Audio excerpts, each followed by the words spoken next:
Padma Shri Dr. D.R. Kaarthikeyan sir is a president of Foundation for Peace, Harmony and Good Governance, is a retired Indian government civil services officer with a very illustrious career as a former director of the Central Bureau of Investigation, former Special Director General of CRPF and Director General, National Human Rights Commission among others.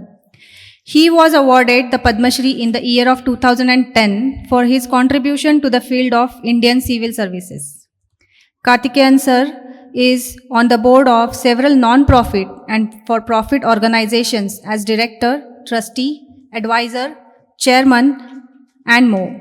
He is closely associated with many spiritual organizations and the masters worldwide, including the Art of Living, Isha Foundation, Pyramid Spiritual Societies Movement, Ananda Sangha, Brahma Kumars. He is fondly called as spiritual ambassador to the world. Kaarthikeyan sir is a regular practitioner of meditation and attributes a lot of holistic health benefits to the meditation and advocates it compassionately to everyone. He is the key inspiration to the Buddha CEO Quantum Foundation. Let us all welcome Dr. Kaarthikeyan sir.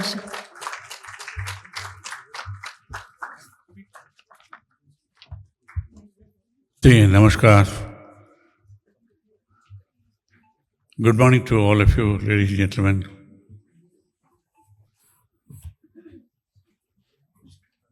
It's a great privilege, joy and honor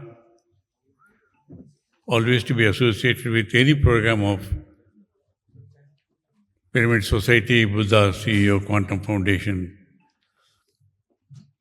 and for that matter, all spiritual movements. Those who are able to get associated with such movements are very fortunate. This path available to everybody, but only those who are wise or whose good karma brings them to this knowledge. Because we have seen over the long history all over the world, mere power or wealth, or even scholarship, fame or name, has not brought people to lead a life of peace and contentment. We have seen that in our life. Yes, you have to do a profession, you have to do a business or a material life, it's okay. But mere material success is no salvation for us.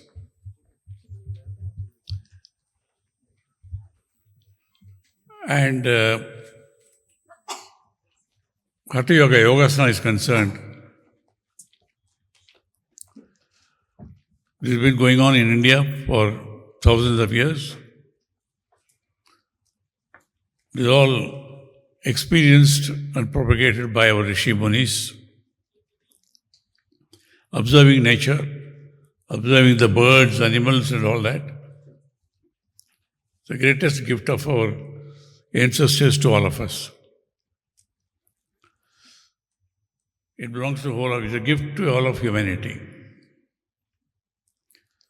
In fact, the first World Conference, International Day of Yoga, was held in Lisbon, Portugal, in 2002. I had the good fortune of participating in that. It's a great Portuguese yoga master called Amrit Suryananda. He had mastered this. He'd been teaching there. Number of yoga institutions in all over Portugal. It was he who said that this must go all over the world. 2002 I'm talking about. He proudly called it International Day of Yoga and some of us participated. And he has been doing it every year. And a few years later, at his instance, we had organized this conference in Art of Living campus, Bangalore, headed by Gurudev Sri Ravi Shankar. We had invited great yoga masters at that time, including Dr. B.K. Sayangar, the greatest yogacharya. Well, he is no longer with us now. And all big names in the yoga field. We had a 2-day conference and then we drafted a resolution. Appeal to the United Nations, please introduce this yoga all over the world. I had carried it to UN, but nothing happened. It was much later, 2014, I think, exactly 10 years back, when our Prime Minister, Honorable Sri Narendra Modi ji, went and addressed the General Assembly. We said this belongs to the world. It is not the monopoly of Hindu religion or something.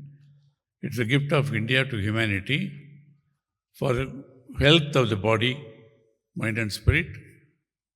Please accept 21st June as International Day of Yoga. And because it came from a practitioner of yoga, power of intention, 177 countries voted immediately. This became 21st June. And even Islamic countries, nobody opposed it. And you know what's happening now every year. More and more cities all over the world, 21st June, they practice in White House, everywhere. It's a global festival all over the world because they realized, yes, yoga asanas is the most scientific way of ensuring your health of the body. But you know, when we went to yoga, and traditionally, yoga include pranayama and dhyana. That is, your breath and also meditation. But over a period of time, people start taking yoga means only hatha yoga. But yoga is important. That's not enough. I think it was just 1 month before Modi ji became Prime Minister, when he was Chief Minister of Gujarat. I had a long meeting with him. I asked him, sir, Chief Minister's job is a full-time job. You are a man of perfection. You want everything to be done perfectly. And now you have become the candidate of the then opposition party, BJP, for the Prime Ministership. For that you have to travel all over the country.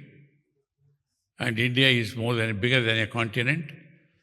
Even if you travel constantly, you won't be able to cover all the areas.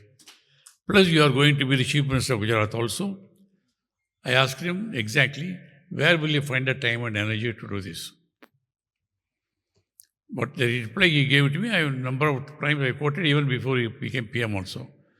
He said, Kaarthikeyan ji, I get up at 5 o'clock in the morning. 90 minutes of yoga, yogasana, pranayama, and dhyana, meditation. I don't start the day without these things. And I've been doing it from younger days, so I just don't know what fatigue is. You come at any time. I will be, at 10 o'clock in the night also, I will be in the home office, or I will be traveling, but I never miss this practice. So that is the secret of my energy. I wrote about it, mentioned about it everywhere, even when I go to convocations and all that, or business schools. They say, sir, where is the time?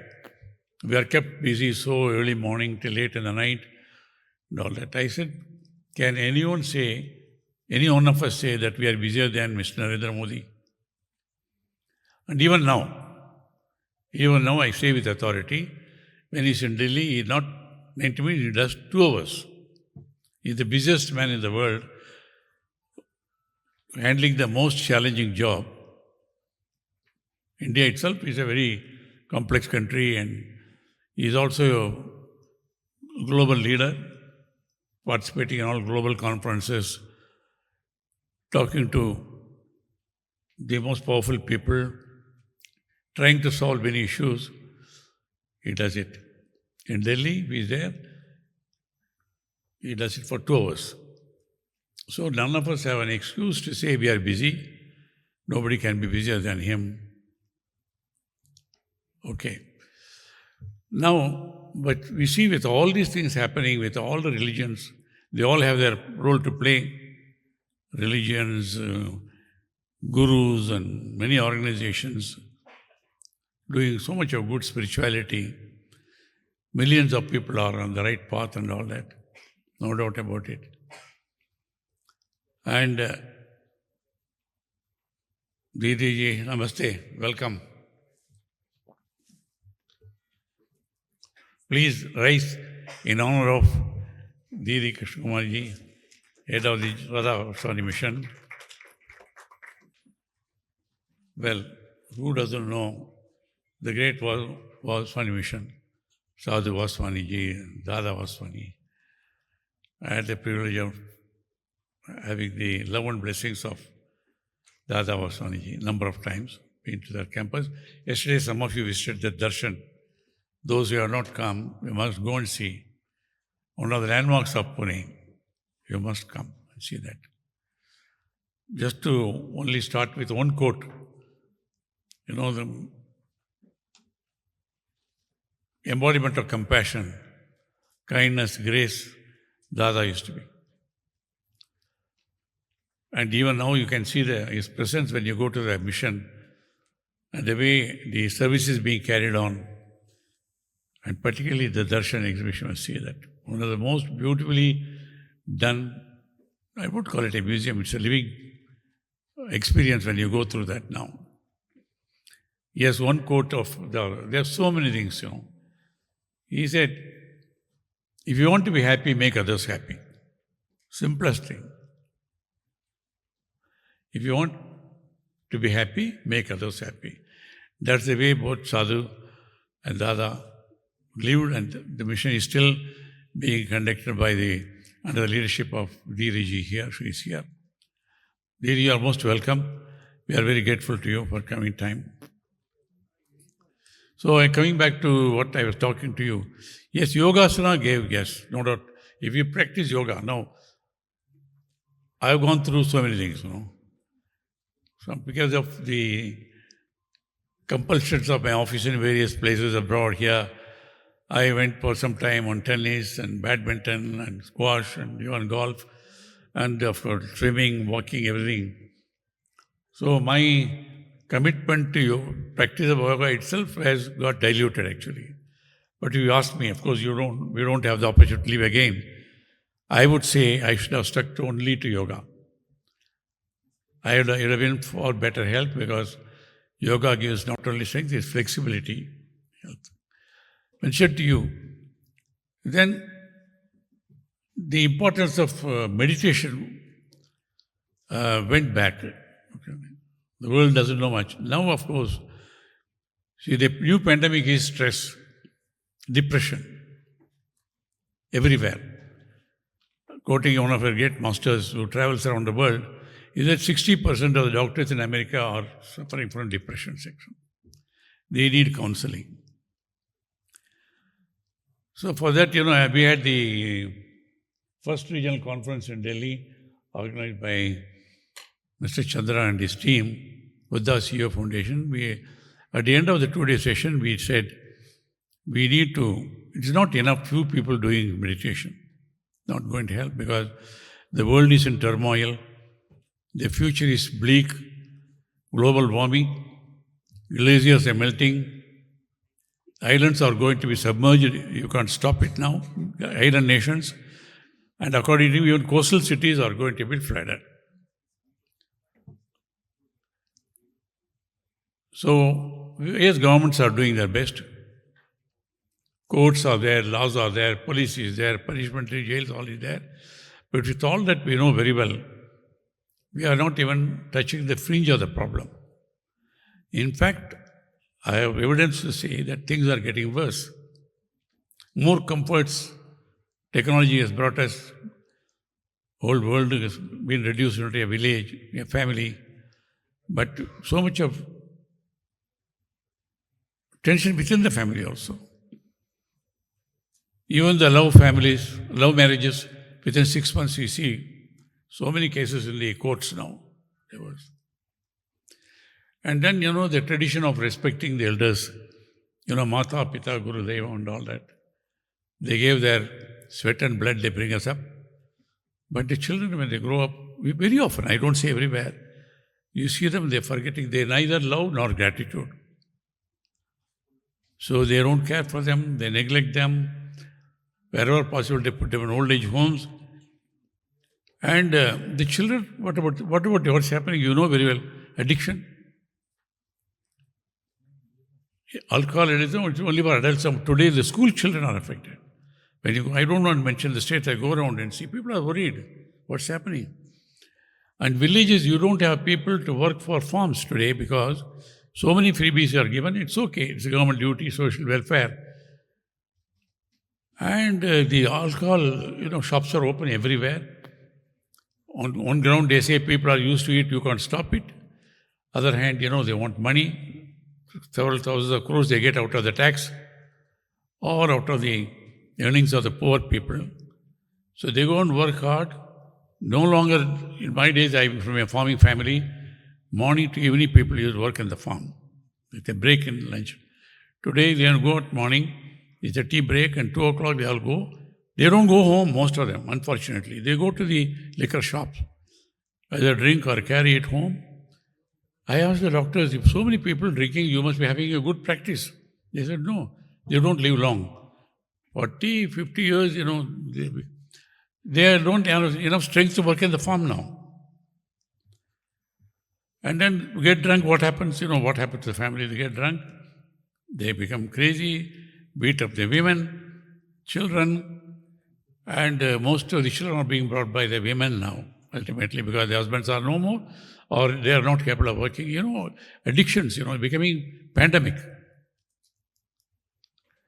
And then, of course, we have got these gadgets now. These gadgets now we have come, babysitters. They become, when the parents, both of them are either working or they go for the evening, clubs and all that. They give this to silence the children. I have seen in the flights, 2-year-old children are given to make them quiet and all that. And it's a big pandemic. Psychiatrists, they say, when the mothers come now, they're with the children. How to get them rid of this addiction. You have read also, when parents suddenly realized it's harmful, they took away, one child committed suicide. So much of addiction and all that. So what I'm saying is, in every way, if you look at it, we all belong to a comfortable family, but down the line you see water shortage, polluted water, polluted air. Even in the capital city, you have seen what's happening. And wars. You see Ukraine and Palestine and all that. Wars are going on not 1 or 2 days, whole year going on. Thousands of men fighting and killing each other. And women and children are rendered homeless and they're killed also. Starvation. The world where so much of plenty. So I'm trying to say, the world outside, if you see, going back. So what to do? That revolution has to take place within. This is all the great masters also said. So unless each one of people are made to realize what is right, what is wrong, and for that the technology is, yes, bhakti yoga, spirituality, all that is there, but ultimately, individually, it is meditation. You go within. You go within. See, the greatest scientist of the last century said, towards the end of his life, he invented so many things. He said, I feel I wasted my entire life exploring the world outside. I wish I had spent little amount of time of exploring my inner world. So, ladies and gentlemen, we are all fortunate, some of us, at least to realize what the scientists could not realize towards the end. We are all young, we are realizing we are on the path. So the only path, I would say only, but I won't say it, it's the surest path of salvation for the individual, how to lead a life of peace, body, mind and soul together, harmony.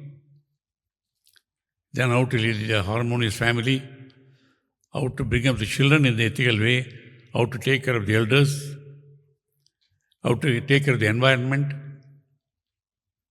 According to me, a person who is really deeply meditating, he will neither pay bribe nor accept bribe.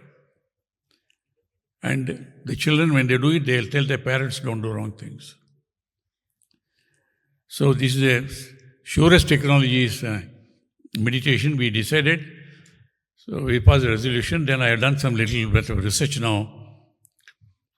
I have seen meditation has been accepted in some form or the other in all traditions, religions all over the world. We are bringing out a paper on that now. Also, all scriptures, whether it is Bible or Quran or Bhagavad Gita or anything, somewhere or the other they have talked about meditation. All successful people. For example, Steve Jobs, is considered a genius. They all say meditation. Shakespeare, Plato, Aristotle, all our great masters, they all said now, I collected all of them. Now we are going to start a movement telling, by all means, Bhakti Yoga is good, all spiritual practices are good, but we must make everyone to practice meditation. Everyone means including the children. They said, oh, meditation children. Dalai Lama universally respected. He said, if every 80-year-old child is taught meditation, within a generation there will be peace and harmony all over the planet. So like that, there are a lot of quotes, plenty of people trying to be great, Hollywood stars, sports actors, they all have said that now. Meditation, meditation, meditation. So 3 years back, after seeing the experience of people going through this Anapanasati meditation of Pyramid Society, I saw the reaction, observed. Right from young children, 9-year-old children, they're not forced. Automatically they sit with their parents and they share how their performance improved in academics, in the behavior, how the school appreciated them. And doctors, eminent doctors, with degrees of A to Z behind the names, they said, we have cut down our medication. We are prescribing meditation for our patients, cutting down medicine and all these things.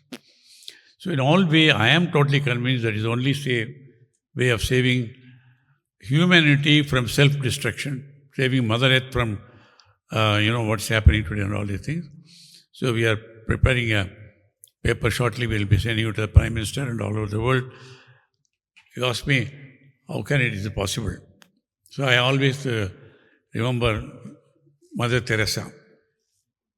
When she walked the streets of Calcutta picking up orphaned children or nursing leprosy patients. So they asked her, Mother, you're a frail old lady.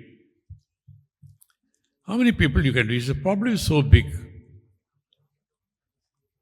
She said, I know it's big. That doesn't mean I should do nothing. I should do whatever I can. And you can do, she inspired many people. And here, Pune, it's a sacred place, sanctified by the Sadhu Vaswani and Dada Vaswani and their movements. How much of seva they are doing it. Selfless seva in the field of health, education, particularly for the girl child and all that. There are role models, but I have seen all our masters are welcome all over movements. But we are all together, we are not touching even the fringe of the problem. Not even 1%. So unless it becomes a mass movement, the whole humanity is involved in that. Religions have their role to play, but they have own limitations. Gurus, technology, everything. But when you start meditating deep within, you become your own guru. As they say, we are all, God has created us in His own image, in the Bible says also. So we are able to see what is right, and we will ensure that we do the right things. We will prevent others from doing wrong things and all that. So now I'm happy you're all here. I'm talking to the already converted. I know you don't need any convincing, but still. But some of the message I read, I'm not going to read the whole message. For example, immediately I got a message was from Sri Ravi Shankar, and then from Sadhguru, Jaggi Vasudev. Then Daji, Daji Kamalesh Patel of Artfulness Movement. Not well known, but a global movement. They all written. And of course, B.K. Shivani is a world-renowned person. I only a few paragraphs because I can't use better words than those masters, just few sentences. Then I will request Didi come and give her blessings and guide us now. Now, message from Sri Sri Ravishankarji Gurudev. The Global Conference of Meditation Leaders Initiative, advocating for meditation everywhere for everyone, is not only commendable but also the need of the hour. This visionary call, if needed, holds the potential to usher in a new revolution in the world. I am skipping some paragraphs. I urge everyone not only to adopt meditation in their own life, but also to actively support the widespread adoption in the society. With influential people and leaders taking the lead, this noble concept will have a more significant reach. State support plays an important role in the mass adoption of new ideas. Therefore, I urge the world leaders to heed this call of conscience from the Global Conference of Meditation Leaders. She says, let us each play our part in making this timeless practice a universal tool for healing and inner transformation on a global scale. Now from Sadhguru Jaggi Vasudev, your meditation is not only about you. If you become truly meditative, without knowing why, everything around you will become peaceful. If you can make just 1% of the population meditative, the remaining 99% will slowly transform themselves. Such is the power of human consciousness.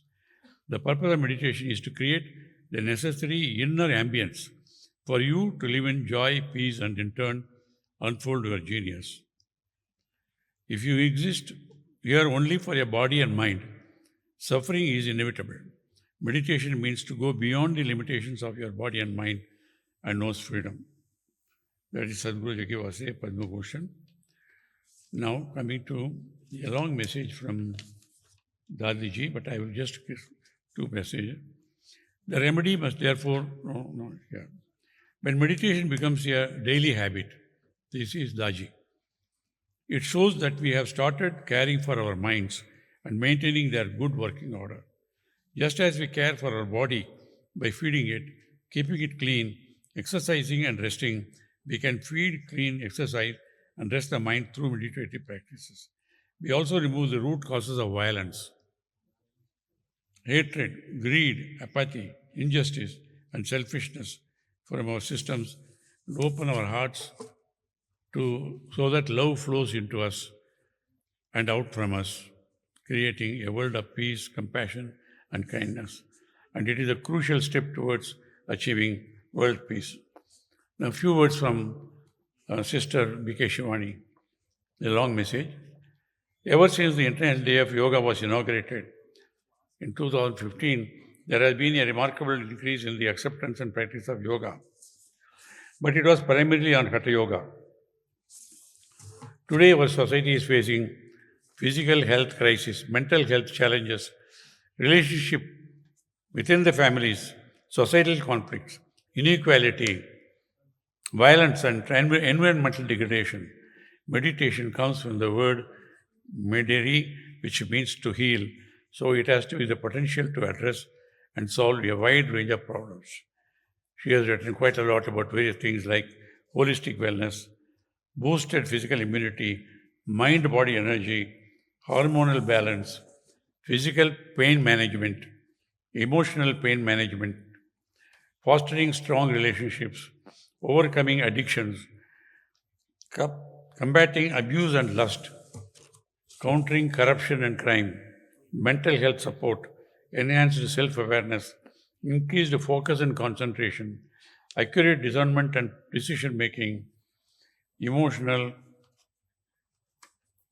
regulation, lasting peace, love and happiness, greater contentment and gratitude, simplicity and minimalism, increased environmental awareness, better sleep, gift of a beautiful destiny.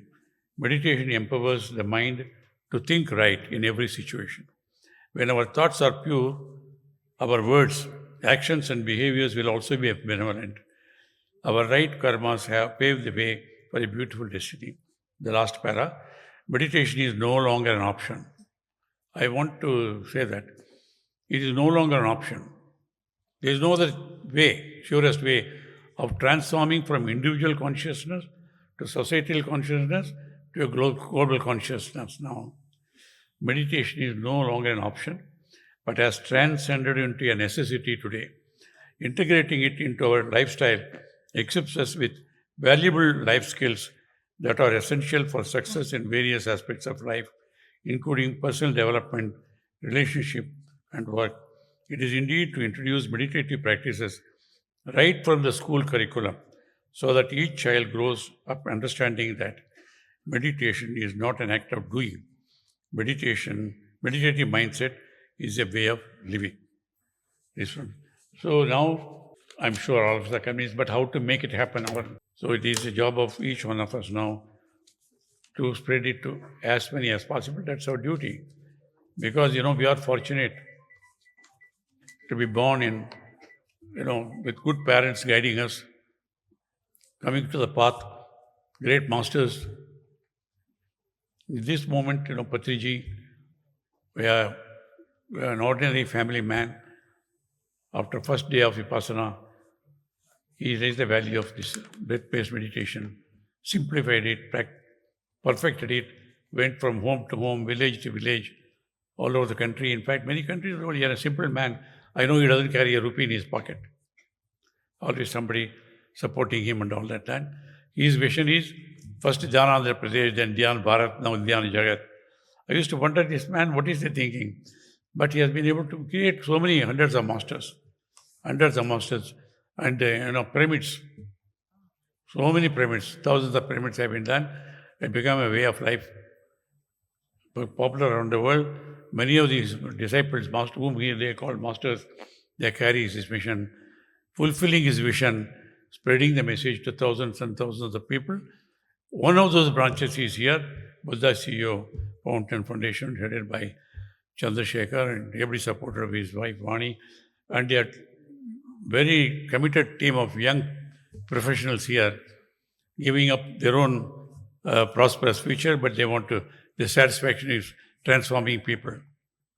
I ask people, why do you do it? Because many people, many organizations, I said, you are a vice president or corporate law, why do you? He said, but the satisfaction of giving happiness, transforming lives is the supreme contentment ultimately, which money, which power can give and all that. So this is part of the organization. The second regional conference, I have taken too long. I am not supposed to, but anyhow, it's an opportunity. I will not come and trouble you again on the stage now. Thank you very much, sister. Grateful to you for your coming. We always remember Dada. What service he has done. Women's education, particularly girl child, and healing the people of their physical health and mental, ethical values and all these things. Your hospitals, you are doing great service. I'm happy Dada has empowered you to carry on the huge task on your slender shoulders. But I tell you, you are doing it remarkably well. We are very proud of you. Happy. Thank you. Namaskar.